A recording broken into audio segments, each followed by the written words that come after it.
The morning mist hung heavy over London as thousands of commuters hurried through Paddington Station, their footsteps echoing against the Victorian iron and glass that had witnessed over a century of farewells and homecomings.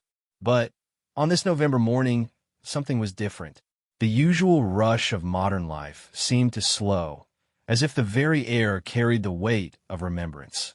Among the crowd, security personnel moved with quiet precision, preparing for a moment that would bridge the gap between a nation's bustling present and its sacred duty to honor the past. In just hours, this busy transport hub would transform into a cathedral of memory, where Queen Camilla herself would stand among the people, not elevated on a distant balcony, but shoulder to shoulder with ordinary citizens whose ancestors had made the ultimate sacrifice. This was not just another royal engagement or ceremonial duty. This was something unprecedented, intimate, and profoundly moving, a queen choosing to honor the fallen not from the grandeur of Westminster or the solemnity of the cenotaph, but in the heart of everyday Britain, where real people lived, worked, and remembered. What unfolded that day would challenge everything people thought they knew about royal protocol, public grief, and the power of shared remembrance in a nation still learning to heal. The idea had come to Queen Camilla 3 months earlier, during a quiet evening at Clarence House. She had been reading through correspondence from military families when she paused at a letter from Sarah Henderson, a widow from Bristol whose husband had died in Afghanistan. Sarah wrote about how she commemorated Armistice Day each year by traveling to London, but couldn't afford the accommodation near Westminster.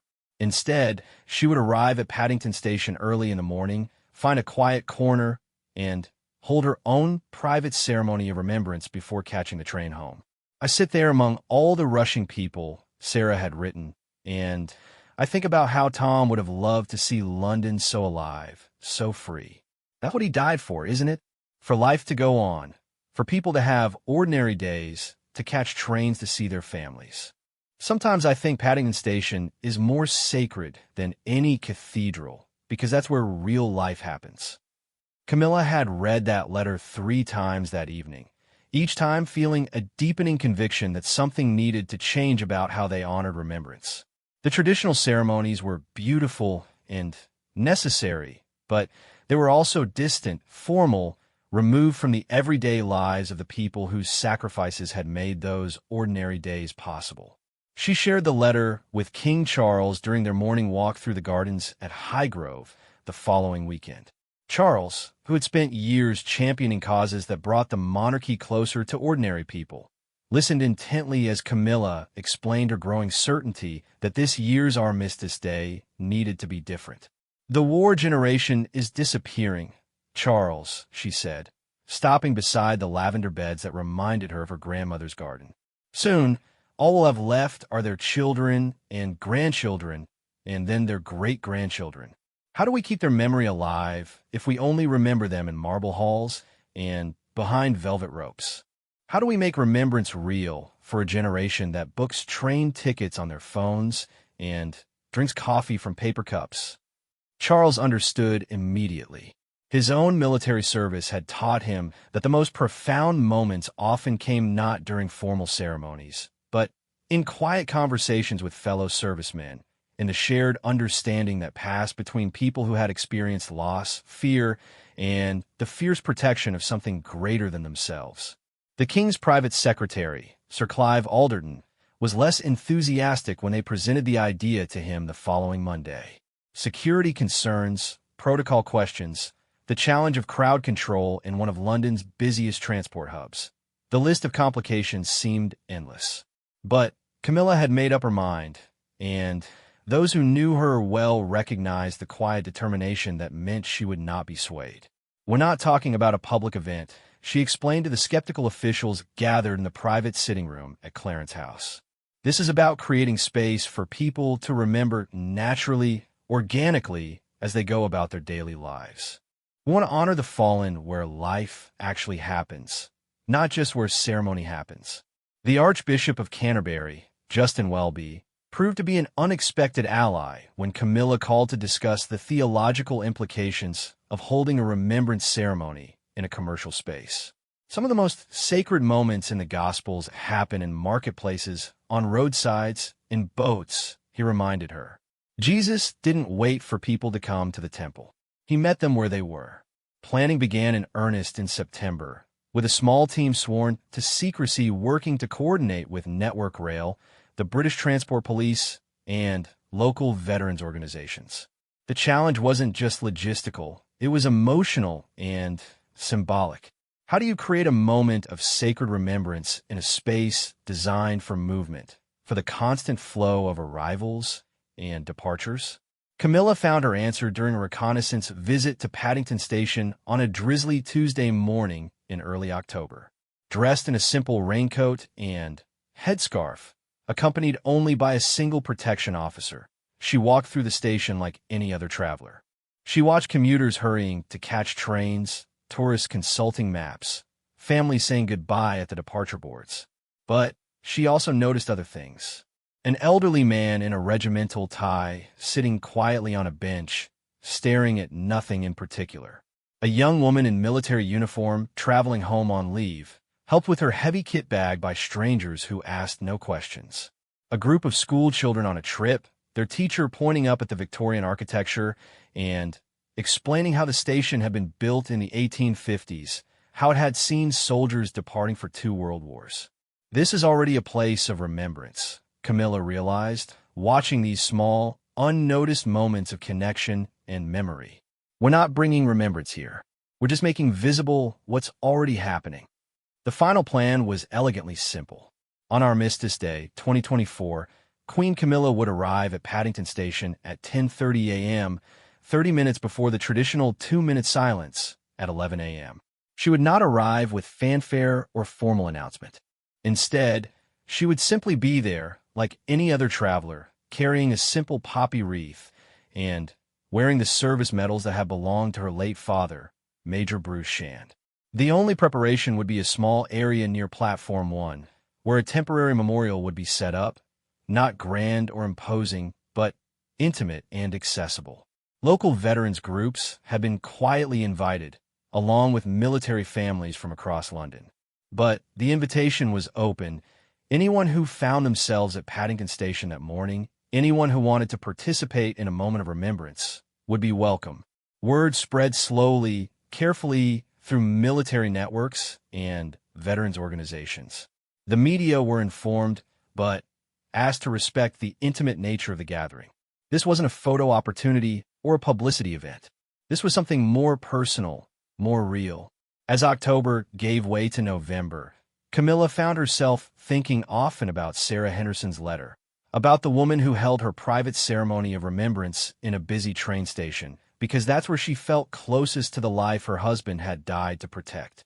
In just days, Sarah would find herself standing beside her queen in that same space, sharing that same moment of memory and gratitude. The morning of November 11th dawned gray and cold, typical London November weather that seemed appropriate for remembrance.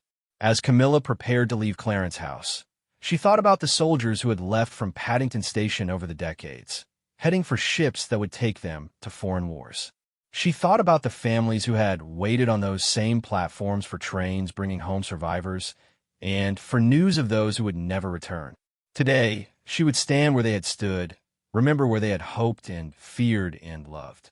Today, remembrance would happen not in a place set apart from ordinary life, but in the very heart of it, where people caught trains and drank coffee and lived the peaceful, everyday lives that sacrifice had made possible.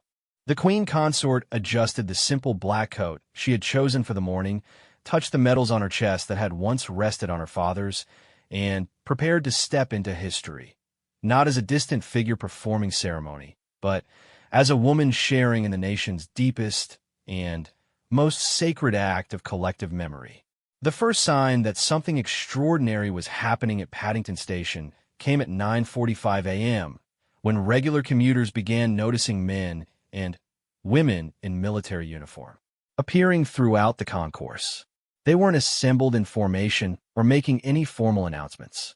Instead, they seemed to be arriving individually, quietly taking positions near Platform 1, some carrying small wreaths, others wearing medals that caught the morning light streaming through the station's glass roof. Detective Chief Inspector Angela Morrison had been coordinating security for the event for weeks, but even she was struck by the organic way the gathering was forming.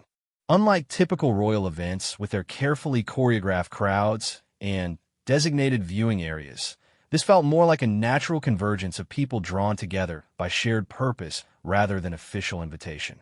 Among the early arrivals was Frank Patterson, a 93-year-old D-Day veteran who had traveled from his care home in Surrey with his great-granddaughter Emma. Frank moved slowly with his walking frame, but his eyes were sharp as he surveyed the growing crowd. "Feels different from the cenotaph," he told Emma, settling onto one of the benches that had been discreetly repositioned to face the memorial area. "More like the real thing, if you know what I mean." Emma didn't fully understand what her great-grandfather meant, but she could sense something in the atmosphere that felt more personal than the formal ceremonies she'd watched on television. Around them, ordinary travelers continued to hurry past, many unaware that they were witnessing something historic, while others began to slow their pace, drawn by curiosity or intuition to the small but growing gathering near Platform 1. Sarah Henderson arrived at 10:15, clutching the letter she had written to Queen Camilla months earlier. She had received an unexpected phone call 3 weeks ago from someone at Clarence's house, inviting her to attend what they described as an informal ceremony of remembrance. Sarah had made the journey from Bristol countless times over the years, but never with an invitation from the royal family. She stood uncertainly at the edge of the gathering, still not quite believing this was really happening. It was Father Michael O'Brien, the military chaplain who would be offering a brief blessing, who noticed Sarah's hesitation and approached her. "You must be Sarah," he said with a warm smile. "Her Majesty specifically asked that we watch for you. She wanted me to tell you that your letter was the inspiration for all of this." Sarah felt her eyes well up. She had poured her grief and love into that letter during a particularly difficult night 6 months after Tom's funeral, never imagining it would be read by anyone who could actually act on her words. Now, standing in the exact spot where she had held her private ceremonies of remembrance, she was about to share that sacred space with the Queen of England. The memorial itself was deliberately understated. A simple wooden lectern held a book of remembrance, open to pages containing the names of local servicemen and women who had died in recent conflicts. Surrounding it were several small easels displaying photographs sent in by military families. Not formal military portraits, but personal snapshots, soldiers with their children, couples on their wedding day, groups of friends in mess halls or on leave. These are the faces behind the statistics, the individual stories behind the collective sacrifice.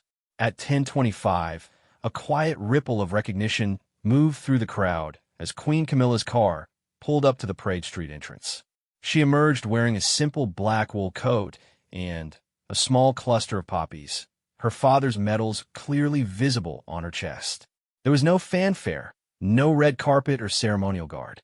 She simply walked through the main entrance like any other visitor, though the presence of discreet security personnel made it clear this was no ordinary traveler. What struck those watching was how naturally she moved among the gathering crowd. This wasn't the formal, measured pace of state ceremonies. Instead, she approached the memorial with the same quiet reverence that any mourner might bring to a grave or war memorial. She placed her simple wreath, white roses with a handwritten card, among the others that had been gathering throughout the morning. But rather than taking a formal position or waiting for the ceremony to begin, Camilla began moving through the crowd, speaking quietly with the veterans and families who had gathered. This was clearly spontaneous, unscripted, driven by her genuine desire to connect with the people who had answered her unconventional invitation. Her first conversation was with Frank Patterson, the D-Day veteran whose great-granddaughter Emma was documenting everything on her phone, not for social media, but for the family album that would preserve this extraordinary morning. "You were there at the beginning," Camilla said, settling briefly on the bench beside Frank's wheelchair.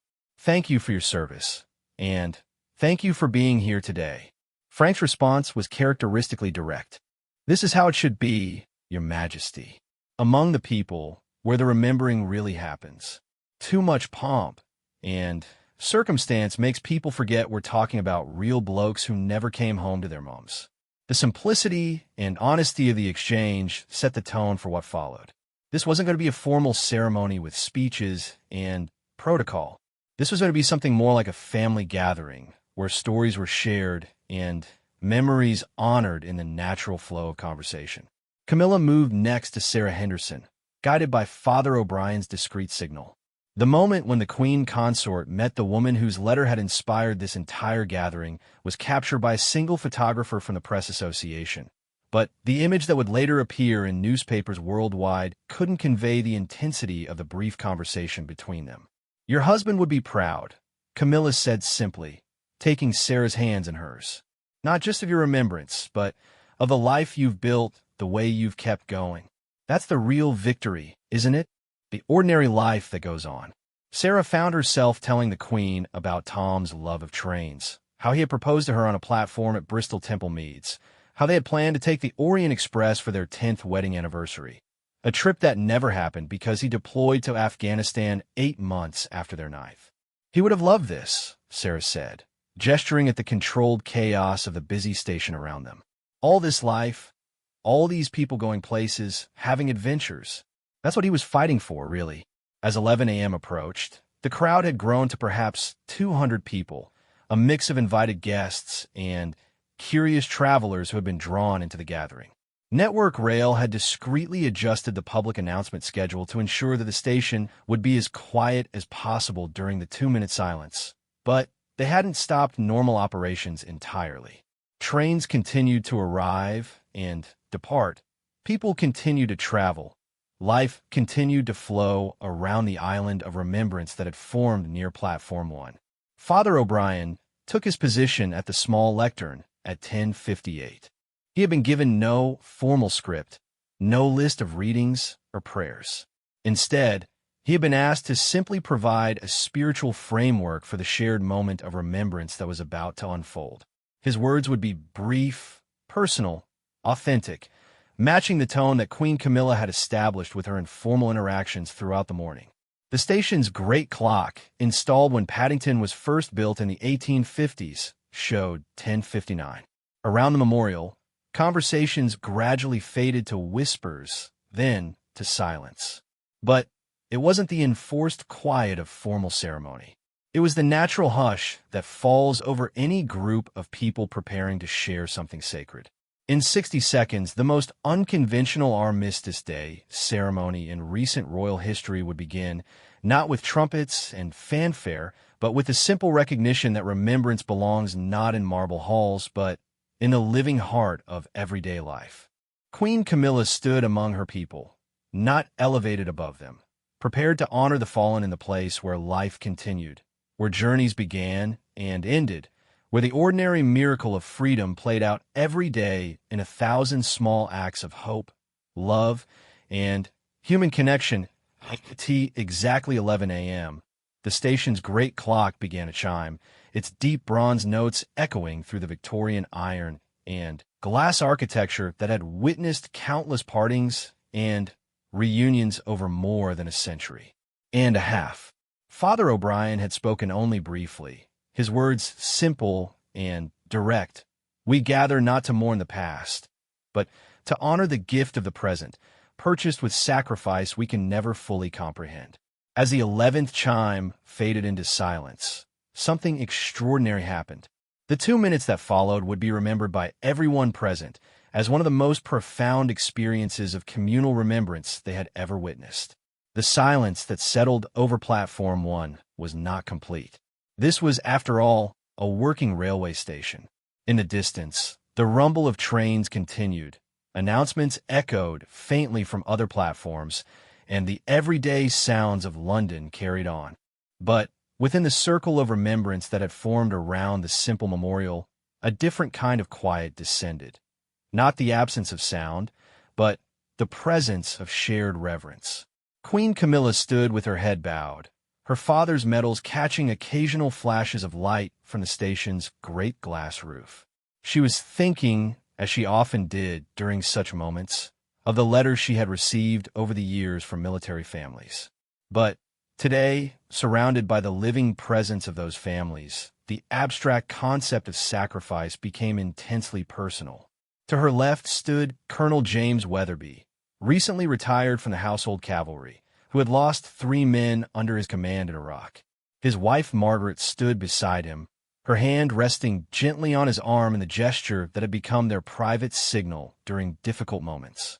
They had been married for 28 years, but the weight of command, the responsibility for other people's children, had aged James in ways that went beyond the calendar. To her right, Sarah Henderson stood perfectly still, her eyes closed, one hand clutching the simple wooden cross she had carried since Tom's funeral. In her mind, she was back in Bristol Temple Meads, watching Tom board the train that would take him to London, then to Brie Norton, then to Afghanistan. She remembered how he had turned back just before his carriage door closed, not to wave goodbye again, but to call out, "Next time we'll take the Orient Express." It was the last thing he had said to her in person. But Sarah was not the only widow present. 3 rows back, Helen Murphy, whose son Danny had died in a roadside bombing in Helmand Province, stood with her daughter-in-law Claire and 2 grandsons who barely remembered their father. Helen had struggled with public remembrance ceremonies, finding them too formal, too distant from the laughing boy who had called her every Sunday during his deployment, usually to complain about the food or to share some absurd story about his mates. The silence deepened as each person in the gathered crowd found their own way to honor the memory of those who had not returned. For some, it was a specific face that came to mind, a son, a brother, a friend whose absence still left an empty space at family gatherings. For others, it was a more general recognition of the debt owed to strangers whose names they would never know, but whose sacrifice had made their freedom possible. Frank Patterson, the D-Day veteran, found himself thinking not of the famous battles he had survived, but of the quiet moments, sleeping rough in Norman hedgerows, sharing a cigarette with a scared 18-year-old from Yorkshire, watching the sun rise over Normandy beaches where so many of his friends had died before they could shave regularly or vote in an election. At 93, Frank was one of the last living links to that generation, and he felt the weight of carrying their stories, their humor, their humanity forward into a world that sometimes seemed to remember the politics of war better than its human cost. Emma, Frank's great-granddaughter, had never experienced silence quite like this. Born into a generation that was rarely more than arm's length from a screen, she found the absence of digital distraction almost overwhelming. But as the seconds passed, she began to understand what her great-grandfather meant when he talked about real remembrance. This wasn't about historical events or political lessons. This was about human beings who had made the ultimate choice to put something larger than themselves first. Around the edge of the gathering, regular travelers had begun to slow their pace, sensing something significant in the unusual quiet. A group of French tourists, initially annoyed by the obstruction to their path toward the Heathrow Express, found themselves stopping entirely, recognizing instinctively that they were witnessing something sacred. An elderly Frenchman in their group, old enough to remember the liberation, quietly removed his hat. The station's normal rhythm continued around them, but softened, muted by an unspoken understanding that something important was happening. Even the usual announcements seemed to pause, as if Network Rail's control room had recognized that this moment belonged to memory rather than timetables. Queen Camilla found her thoughts turning to a conversation she had had with King Charles the previous evening.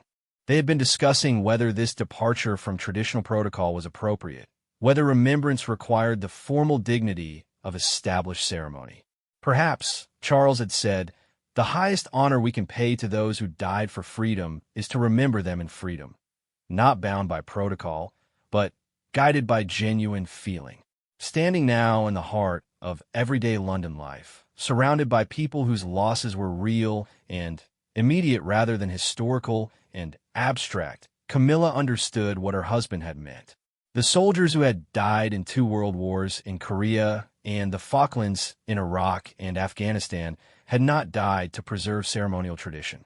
They had died to preserve the right of ordinary people to live ordinary lives, to catch trains and drink coffee and raise children in safety. As the second minute began, An unexpected sound broke the reverent quiet. Somewhere in the distance, barely audible, came the sound of a lone bugler playing the last post. It had not been planned, had not been arranged by the official organizers. Later investigation would reveal that it was Corporal David Hughes of the Welsh Guards, who had been catching a train to Cardiff and had recognized Queen Camilla in the crowd.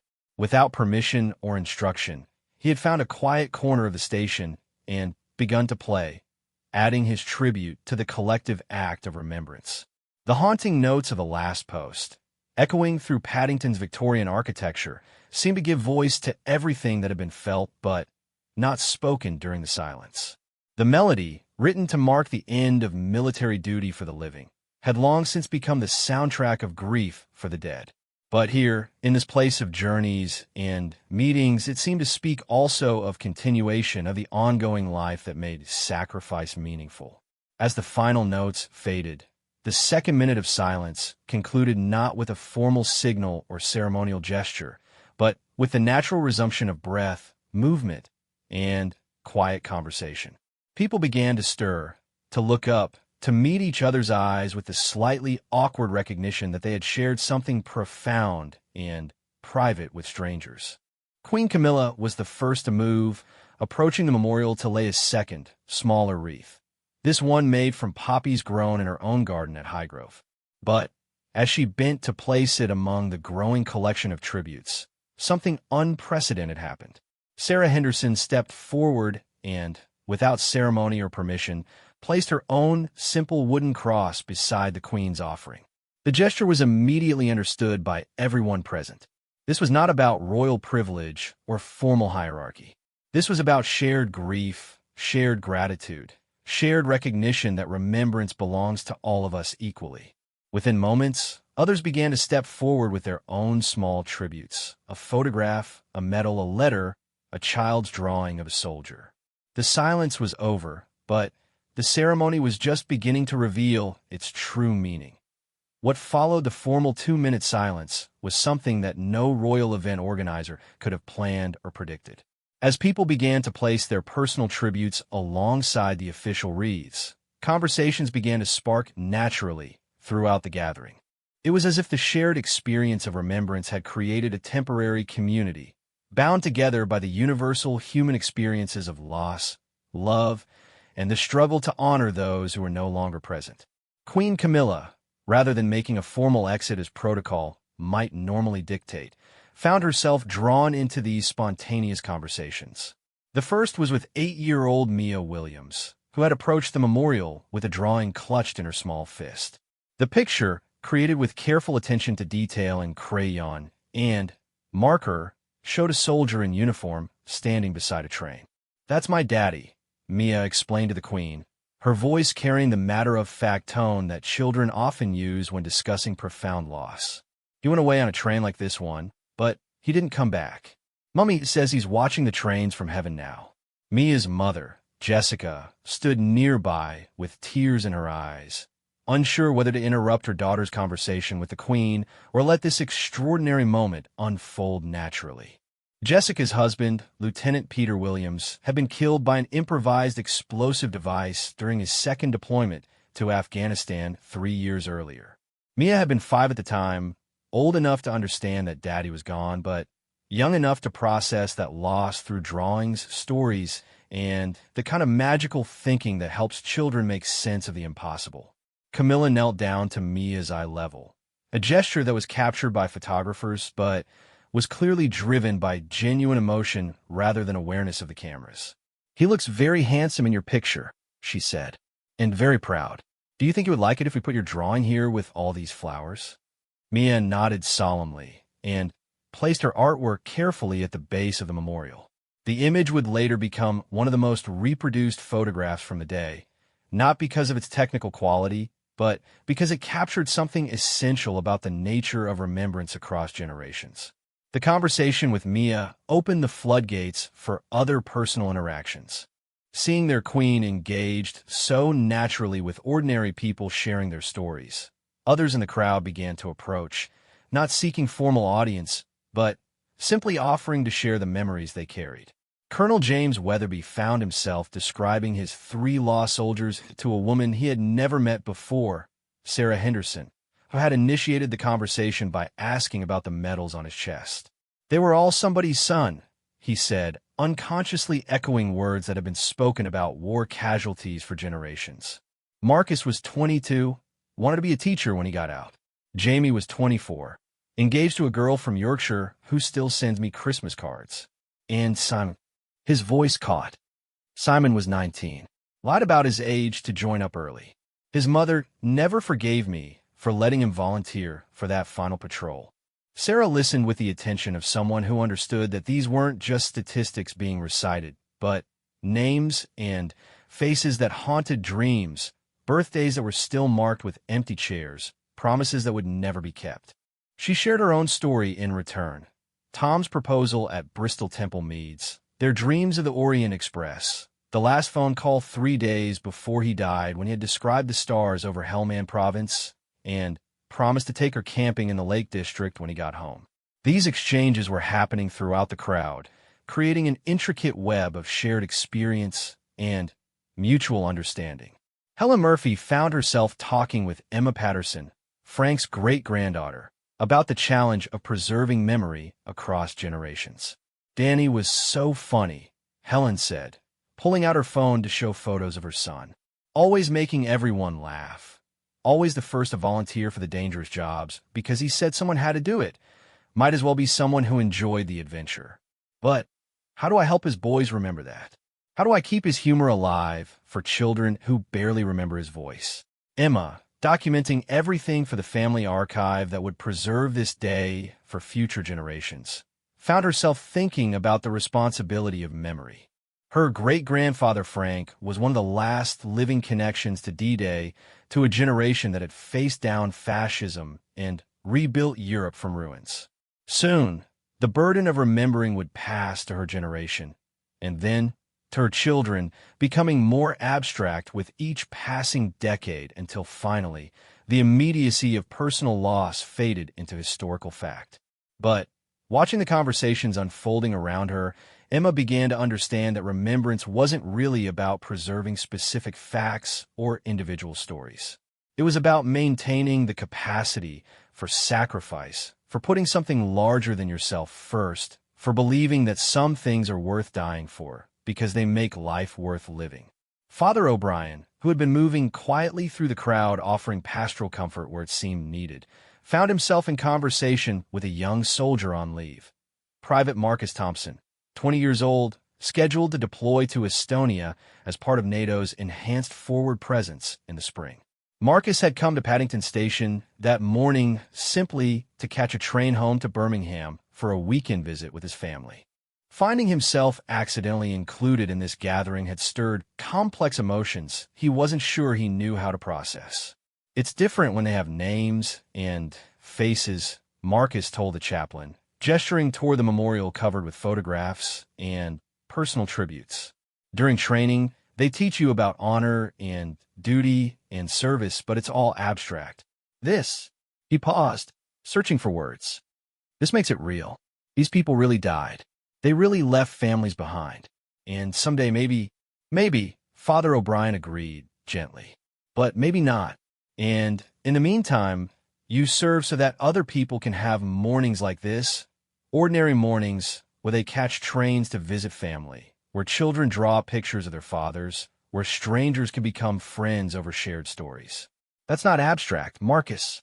That's the most real thing there is." Queen Camilla, overhearing this conversation, approached the young soldier with a directness that surprised her own security detail. "Are you nervous about deployment?" she asked. Marcus nodded honestly. "Yes, ma'am. But also, I don't know how to explain it. Proud? Ready? Like I'm part of something bigger than myself." "That's exactly right," Camilla said. "And that feeling, that willingness to be part of something bigger, that's what we're really honoring today. Not just the dying, but the decision to serve. Thank you for making that choice." The interaction lasted less than 5 minutes, but Marcus would carry the memory for the rest of his military career, through deployment and promotion, through the inevitable challenges that would test his resolve and commitment to service. Years later, He would tell his own children about the morning when the Queen of England thanked him for his service in a railway station, surrounded by ordinary people sharing extraordinary stories of love and loss. As the morning continued, the gathering began to take on the characteristics of a wake rather than a formal ceremony. The Irish tradition of celebrating life, as well as mourning death, of telling stories that keep the dead present among the living. Veterans shared memories of fallen comrades. Families exchanged photos and contact information. Children played quietly around the edges while adults created new bonds over shared understanding of sacrifice. Frank Patterson, the D-Day veteran, found himself surrounded by young people eager to hear first-hand accounts of history they had only read about in textbooks.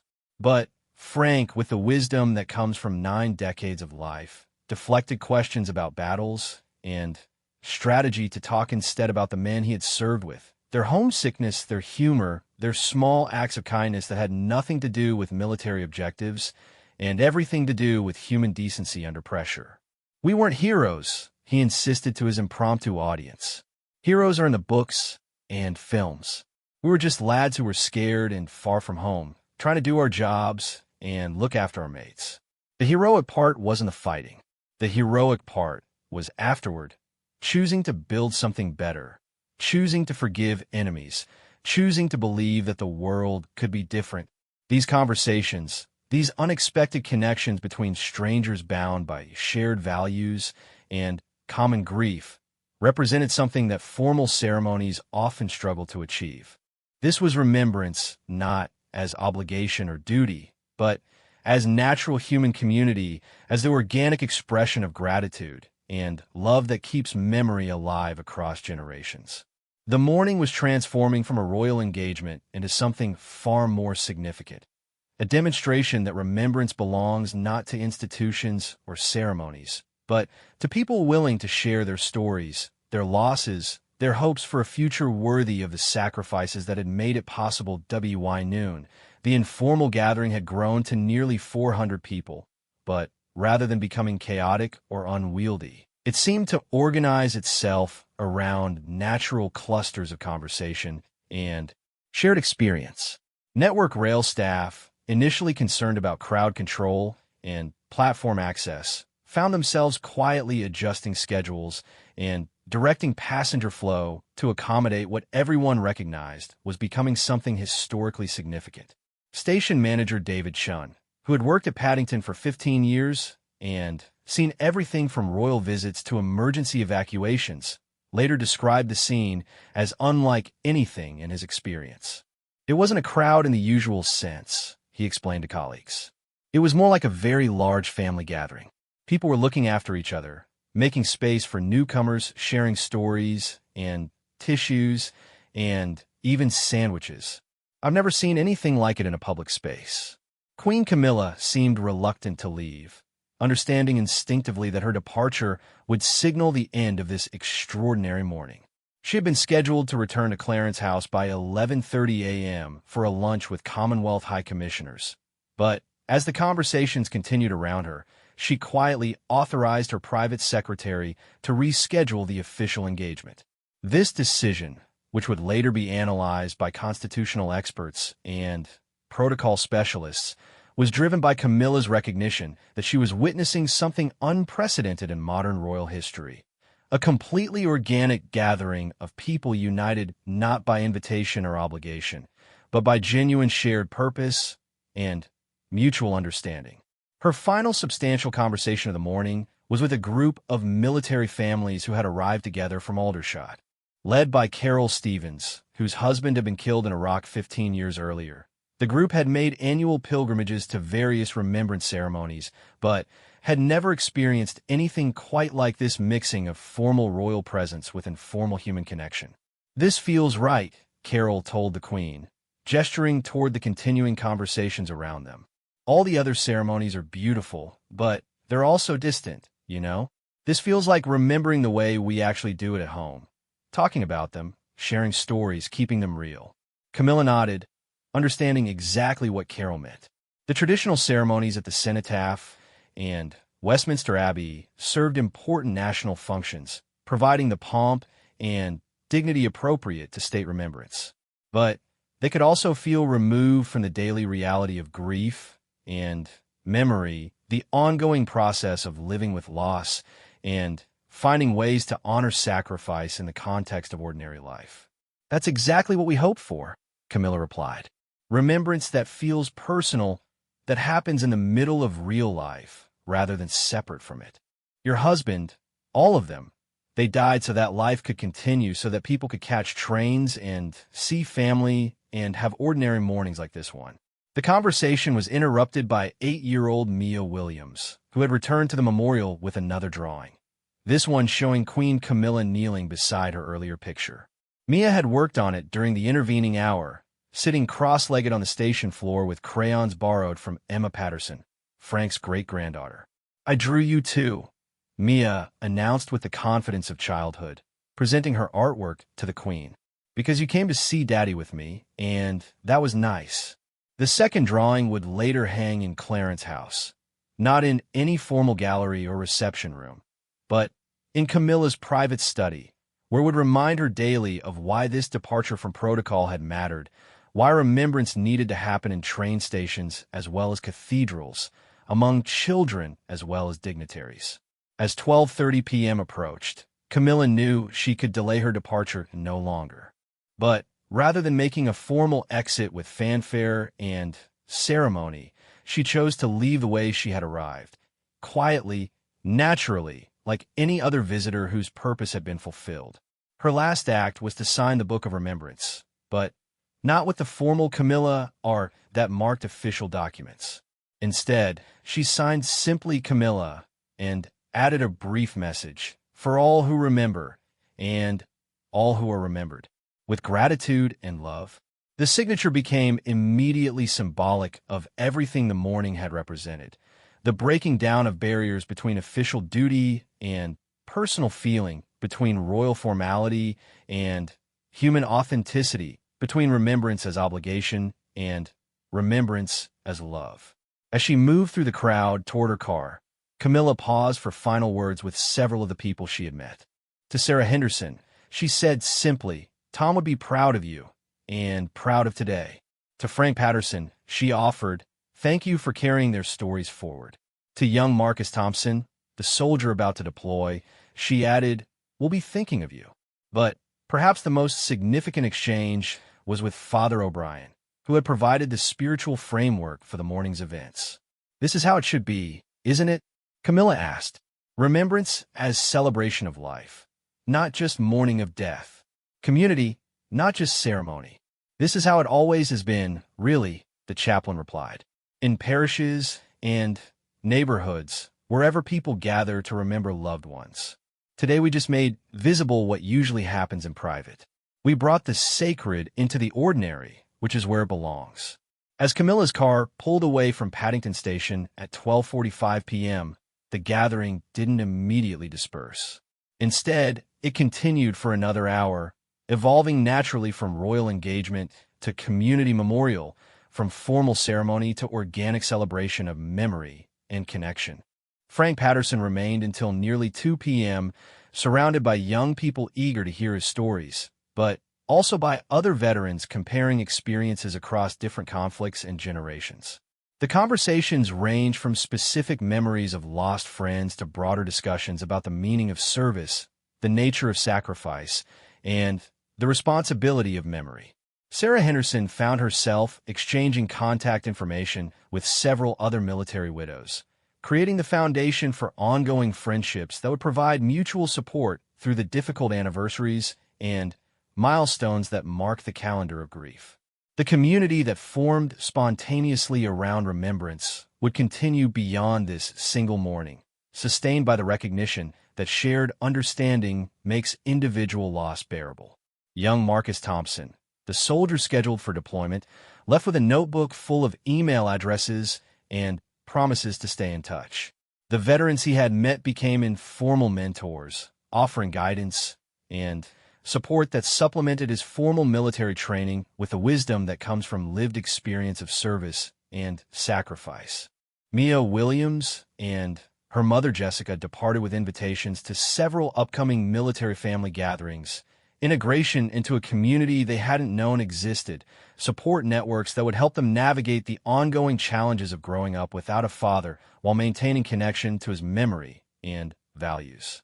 When the last participants finally left Paddington Station around 3 p.m., they took with them stories and connections that would ripple outward through families and communities, carrying the spirit of this extraordinary morning far beyond its immediate participants. Children would hear about the day their grandmother met the Queen at a train station. Veterans would share the experience at regimental reunions. Military families would refer to it as a template for meaningful remembrance. The memorial itself remained in place for a week, tended by Network Rail staff and visited by thousands of travelers who added their own small tributes: poppies, photographs, notes, flowers. The impromptu shrine became a demonstration that remembrance isn't confined to specific days or official ceremonies, but lives in the ongoing recognition of sacrifice and gratitude that ordinary people carry in their daily lives. 3 months later, when Camilla received a letter from Sarah Henderson describing how her private annual remembrance at Paddington Station had been transformed by the knowledge that others shared that space with similar purpose, she understood that the morning's success couldn't be measured in media coverage or protocol innovation.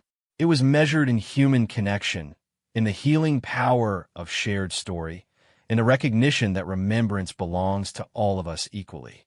The Queen Consort filed the letter with the original message that had inspired the whole endeavor, a reminder that sometimes the most profound royal service happens not on thrones or balconies, but in train stations and community halls, wherever ordinary people gather to honor the extraordinary gift of freedom, purchased with sacrifice and preserved through memory, love, and the simple decision to keep the stories alive.